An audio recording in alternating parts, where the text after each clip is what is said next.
Te damos gracias, Señor. Yo te doy muchas gracias, Padre, por esta oportunidad que tú nos das como comunidad de fe, porque nos permite reunir este grupo de familias con un mismo propósito, uniendo nuestros espíritus, Señor, a la necesidad que podemos ver en nuestra comunidad, en las familias, en las personas. Y también podemos agradecerte tu acción, Padre, tu intervención gloriosa y divina en la vida de muchos de los integrantes de esta comunidad nuestra. Gracias, Padre, por todo ello. Gracias porque nos permite reunirnos en esta hora. Queremos agradecerte este privilegio y pedirte que si algunos de nuestros hermanos se van a conectar, pues tengan todas las facilidades de hacerlo. Te lo pedimos en el nombre de Jesús, Señor. Amén. Adelante, Gabriel. Hola, buenas noches, ¿cómo están? Me da gusto saludarlos. Buenas noches, hermanos. Buenas noches. Bien, pues agradezco mucho la oportunidad de estar aquí. Y quiero yo que vaya conmigo al Evangelio de Lucas, capítulo 4. Es un pasaje conocido.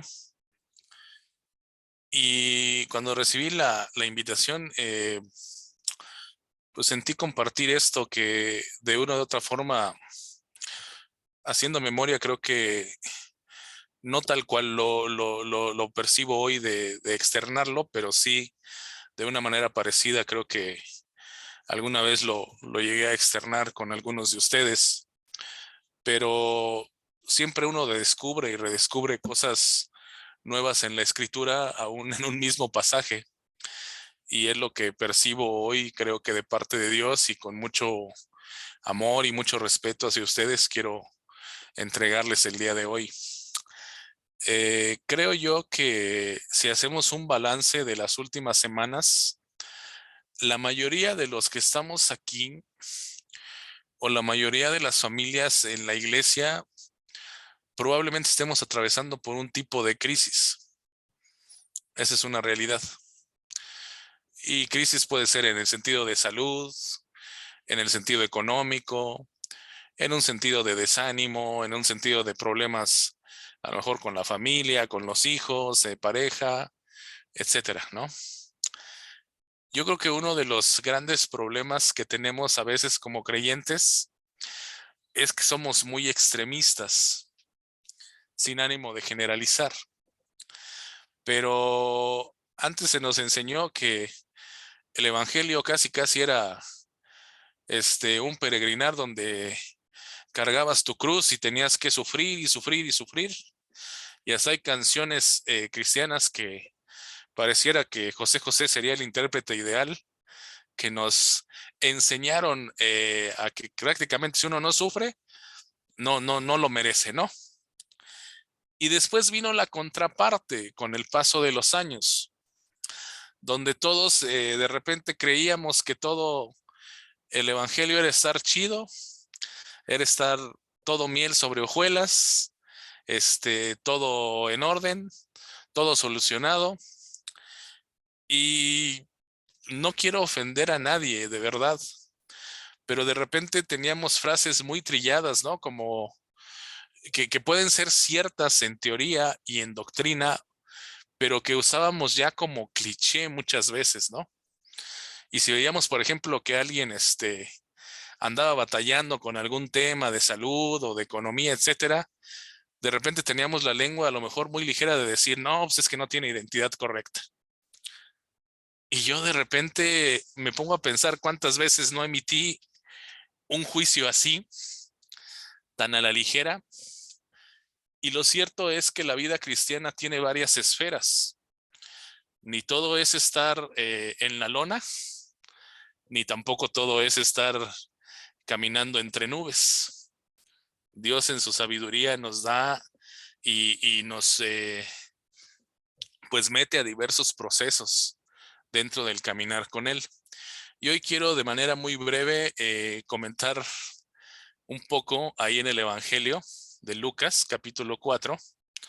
Le voy a ir diciendo qué versículos vamos a leer para que después usted y yo como tarea leamos el capítulo completo y podamos entenderlo un poquito mejor, ¿correcto? Es Lucas 4:1, dice: Jesús, lleno del Espíritu Santo, volvió del Jordán y fue llevado ¿por quién? Por el Espíritu al desierto.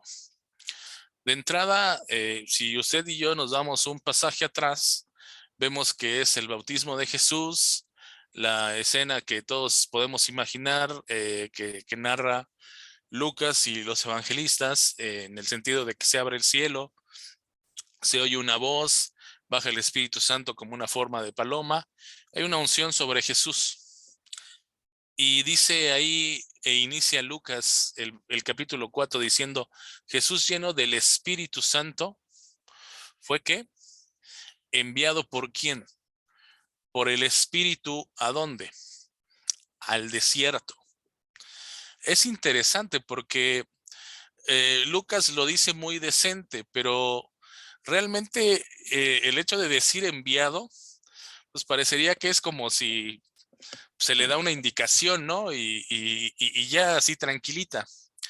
Pero si vamos a un contexto original, la palabra que utiliza ahí la podríamos traducir como que fue arrojado por el Espíritu al desierto, fue aventado. Entonces, quiero que usted y yo ubiquemos algo. Vamos a, quizás peque de hereje y después el pastor me regañe, pero quiero que quitemos un poquito, no la idea de que Jesús es Dios, porque Dios me libre de hacer eso, pero sí de ubicar que si está arrojándolo el Espíritu Santo, es porque había una resistencia, ¿sí me explico? Es decir, usted y yo, si aventamos a alguien, no sé si alguna vez ha hecho la maldad de aventar a alguien a una alberca o a algún lugar, pues lo hace porque hay finalmente una resistencia. No sé hasta qué punto, pero Jesús, lleno del Espíritu Santo, tiene que ser llevado por el mismo Espíritu Santo y arrojado, aventado al desierto. ¿Por qué hay que ubicar que Jesús tiene una particularidad que nadie más? 100% hombre, 100% Dios. Y la Biblia dice en Hebreos que todo lo que usted y yo padecemos en esta carne, Él mismo también lo padeció, también lo sufrió. Entonces, que no me digan, que no le cuenten a cualquiera de nosotros que nos digan: oye, Dios te va a llevar al desierto, ninguno de nosotros va a brincar de júbilo. Ninguno en su sano juicio, honestamente, en nuestra lista de oración personal o peticiones personales, le decimos: Señor, llévame al desierto, por favor. Porque pues no somos tontos, ¿no? O sea, digo, es una lógica que no nos va a gustar. Entendemos que no va a ser algo grato. Y me llama la atención que el mismo Espíritu Santo es quien lo arroja, quien lo lleva. Y dice ahí que para ser tentado por el diablo. Yo quiero que ubiquemos algo aquí. Yo veo y percibo que muchos de nosotros estamos atravesando un tiempo de desierto que Dios mismo está permitiendo. No todos son provocados por. Algunos desiertos los alargamos nosotros con nuestra necedad. Hay que ubicar al pueblo de Israel en el desierto. Algunos desiertos, sí, son como menciona este pasaje, ¿no? Donde el enemigo está inmerso y demás, y está ahí atacándonos. Algunos tienen más que ver con nosotros, creo que la mayoría. Pero lo cierto es que dentro de lo que estemos viviendo, en esas crisis y desiertos que estamos o que padecemos a lo largo de la vida cristiana, hay dos escenarios que podemos visualizar. O nos quedamos llorando y lamentándonos o lamentándose al de al lado, perdónenme la expresión, de que es que yo no tengo la culpa. Si me hubieran enseñado bien, si mis papás no me hubieran traumado, si mis primeros pastores no me hubieran lastimado, si mis hermanos me hubieran querido, si mi primer pareja o mi primer patrimonio, etcétera, etcétera, etcétera. ¿Me explico? O tenemos la opción de hacer lo que Jesús hace en este tiempo de desierto, que es responder con la palabra. Muchos de nosotros no sabemos pasajes completos o versículos y de repente no critico a quienes de repente lo utilizan, aunque a veces creo que se detecta o tendría que visualizarse más en situaciones específicas y centrales y no tanto como un mantra, ¿no? No tanto así como un cliché de usar versículos aislados como para determinadas situaciones. Lo que Jesús hace es en las tres tentaciones que el enemigo pone ahí y que yo le voy a pedir que revise después con detenimiento, Jesús responde con la palabra, pero también con acciones. Jesús no se queda en una lamentación permanente por lo que está atravesando. Jesús no se queda atrapado en el pasado, reclamándole a Dios o reclamándole a quien se pueda por lo que es o por lo que hizo o por lo que no hizo. Contrario a lo que podemos ver, si usted recuerda el pasaje del pueblo de Israel en el desierto, una generación se queda justamente ahí por la actitud únicamente de reclamo, de estar pues acomodándose en una zona de depresión, de reclamo, y pareciera raro, pero hay mucha arrogancia detrás de quienes se acomodan en esa posición de víctimas, porque literalmente estamos mencionando, sin decirlo, que Dios no es suficiente. ¿Qué quiero decir? Que efectivamente todos los que somos hijos de Dios estaremos en algún momento en el desierto, como Jesús mismo, pero que sí mucho depende cuánto tiempo estemos ahí de la actitud que tengamos usted y yo, o de una actitud de víctima, donde queremos, como dijera el hermano José José, saborear nuestro dolor y creer que por el hecho de lo que estamos sufriendo, merecemos que Dios nos escuche y que Dios vea nuestra aflicción. Fíjese qué interesante. Muchas veces creemos que por lo que estemos padeciendo, como que Dios tiene la obligación de decir, oye, aquí estoy, ¿qué no ves que estoy batallando? ¿Qué no ves mi sufrir? ¿Qué no ves que la estoy pasando mal? Casi, casi como un reclamo. Cuando Dios nos muestra por medio de este pasaje la forma como Jesús responde. Sé perfectamente que todos nosotros en algún momento hemos reclamado, le hemos cuestionado y Dios en su misericordia nos lo permite y es válido, porque somos humanos.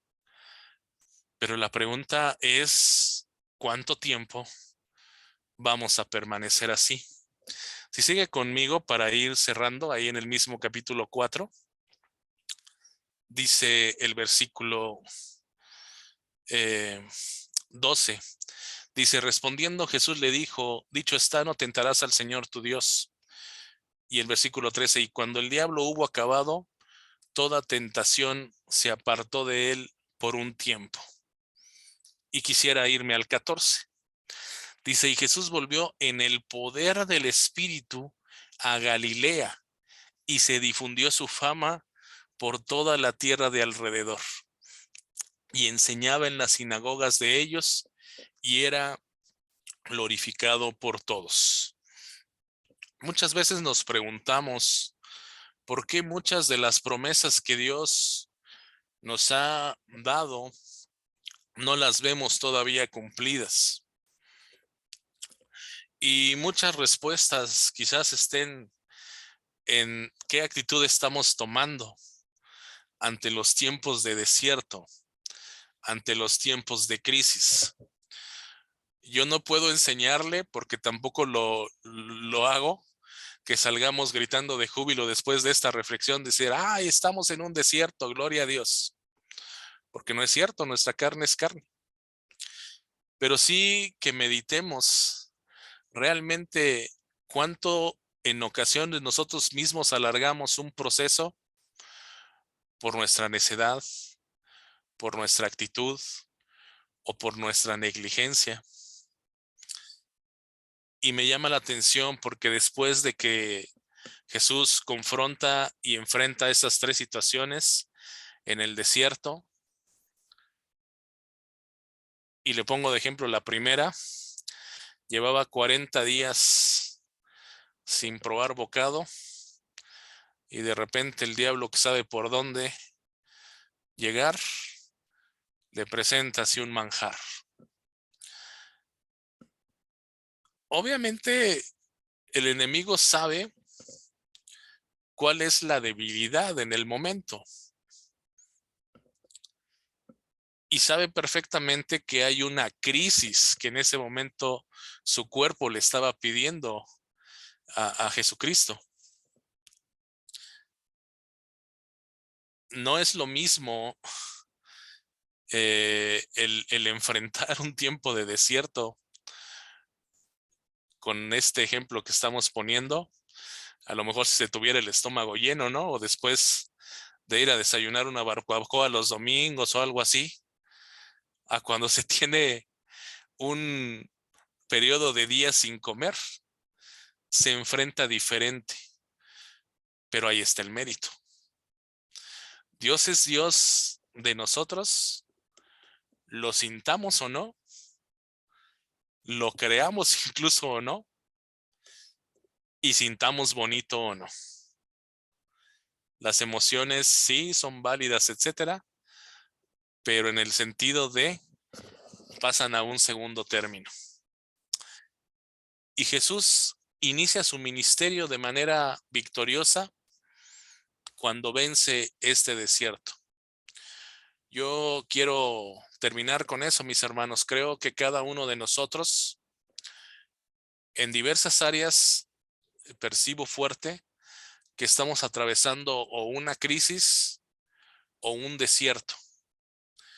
El desierto sí, Dios lo permite, no lo provoca, lo permite. Y muchas veces nosotros somos los que lo hemos provocado. Pero sí podemos, en base a cómo nos aferremos a Él, poder acortar los tiempos y no dar vueltas y vueltas y vueltas en lo mismo. Yo no sé si le ha tocado escuchar personas que siempre se remiten para justificar alguna acción a lo mismo de siempre.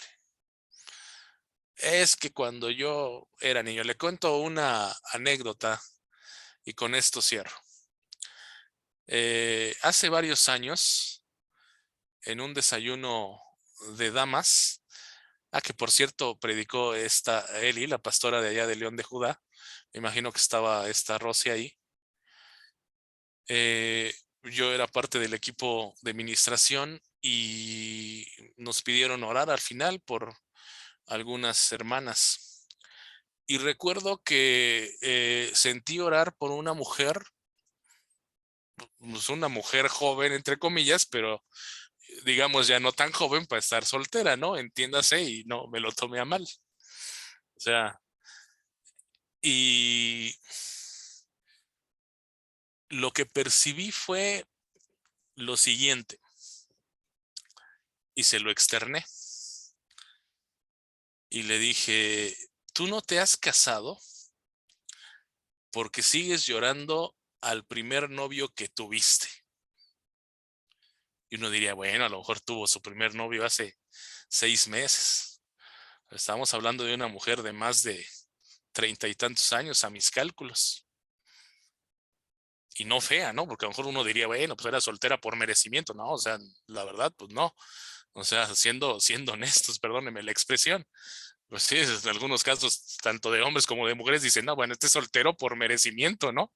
Y se agarra uno del salmo que dice que la alabanza hermosea el rostro y por eso algunos conseguimos mujer, ¿no? Pero la verdad es que, pues tú decías, no, pues sí, yo no creo que no le hayan faltado partidos a esta mujer. Y lo que vino a continuación de parte de Dios me dejó frío y se lo externé. Y le digo, el problema es que ese novio es el novio de tu adolescencia. ¿Cuántos años le gusta que había pasado desde que batalló con su primer novio y la hizo sufrir a la fecha? Y se había perdido seguramente a esas alturas de tener una familia, de tener una pareja, de tener una bendición, etcétera, por seguir llorando. Lo que siguió ahí fue un grito de esos que te asustan, porque pues cuando el Espíritu Santo te descubre, pues te quedas así. Y esa vez entendí que muchas veces podemos seguir llorando algo y seguir en un mismo desierto y en un mismo desierto y en un mismo desierto dando vueltas sin poder continuar a lo que sigue. Pablo dice, me parece que en Corintios, olvidando lo que queda atrás, me extiendo a lo que está delante. Entonces, es lo que quiero compartir con usted, con todo mi amor, todo mi respeto, esperando que pueda ser de bendición y aprovechando, quisiera yo cerrar con una oración en relación a este tema y que le entreguemos a Dios nuestros desiertos y nuestras crisis. Cada uno tenemos algo que quizás en estos días ahí nos tiene angustiados, preocupados y demás, pero que sí digamos, no me permitas volver. Padre, gracias por tu palabra, porque siempre es pertinente.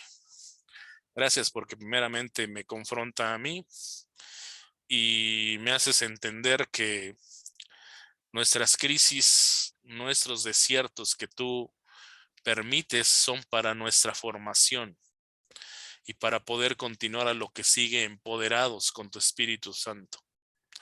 Señor, no permitas que ninguno de nosotros muera en nuestro desierto. No queremos ser esa generación que se perdió ahí. Queremos ser la generación de Josué y de Caleb que pudo ver más allá y aunque padecieron el desierto, entendieron que había algo más delante, una tierra que tú prometiste. Señor, llévanos a disfrutar la tierra que nos prometiste a cada uno. Líbranos aún de nosotros mismos, de nuestra necedad, de nuestro orgullo, de nuestro pecado, incluso lo ponemos delante de ti. En Cristo Jesús. Amén. Que Dios los bendiga, mis hermanos.